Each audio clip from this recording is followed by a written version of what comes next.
So যাদেরই brush করার সময় রক্ত পড়ছে বা অ্যাপেল কামড় দিতে গেলে রক্ত পড়ছে, তাদের মাথায় রাখতে হবে যে এইটা অনেক খারাপ রোগ।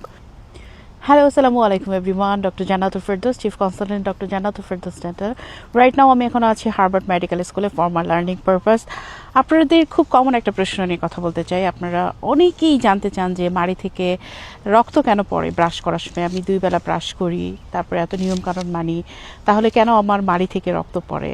সো মাড়ি থেকে রক্ত পড়ার প্রধান কারণগুলো হচ্ছে, প্রথমত জিঞ্জিভাইটিস হচ্ছে মাড়ির প্রদাহ, মাড়ির ইনফেকশন। আপনি হয়তো বেশ কিছুদিন ধরে যত্ন করছেন, হয়তো আগে আপনার ঠিক এভাবে রুটিন মেনটেন করা হতো না, বা আপনার সাবজিঞ্জিভাল ক্যালকুলাস আছে। সাবজিঞ্জিভাল ক্যালকুলাস মানে হচ্ছে দাঁত এবং মাড়ির কন্ট্যাক্ট পয়েন্টে যদি খাবার ঢুকে থাকে, সেখানে ব্যাকটেরিয়া এসে সেখানে ক্যালকুলাস বা টার্টার তৈরি হয় এবং এটার কারণে মাড়ি ফুলে যায়, মাড়িতে প্রদাহ হয়। সাবজিঞ্জিভাল ক্যালকুলাস ব্রাশের মাধ্যমে দূর হয় না, এবং সাবজিঞ্জিভাল ক্যালকুলাস ডক্টরদের মাধ্যমে ডিপকিউরেট করে দূর করতে হয়। সো সাবজিঞ্জিভাল ক্যালকুলাস আমি দেখেছি বেশিরভাগ ক্ষেত্রে সাবজিঞ্জিভাল ক্যালকুলাসটাই মাড়ি থেকে রক্ত পড়ার অন্যতম কারণ হয়ে থাকে, যেটা আসলে জিঞ্জিভাইটিস বা মাড়ির ইনফেকশনের জন্য দায়ী।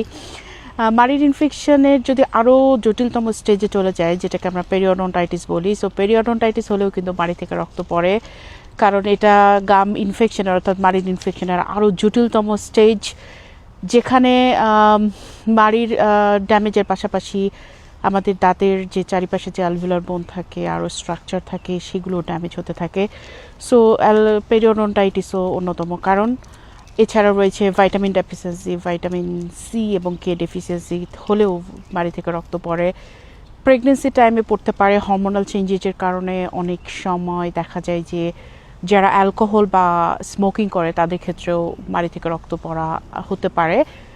তবে এগুলো মাইনর কেস। প্রথমত আমাদের মাথায় রাখতে হবে যে আমরা ঠিকমতো কতদিন আগে আমরা একজন ডক্টর দিয়ে স্কেলিং পলিশিং ডিপ কিউরেটেজ করিয়েছি, কারণ সাবজিঞ্জিভাল ক্যালকুলাস বলে যেই জিনিসটা আছে, সেটা ক্লিন না করা পর্যন্ত আপনি যতই ওভার দ্য কাউন্টার ড্রাগ নিচ্ছেন, মেডিসিন নিচ্ছেন বা যাই করছেন, আপনি কিন্তু এখান থেকে বের হয়ে আসতে পারবেন না, বরং এটা আরও বেশি জটিলতম প্রক্রিয়া দিয়ে যাবে।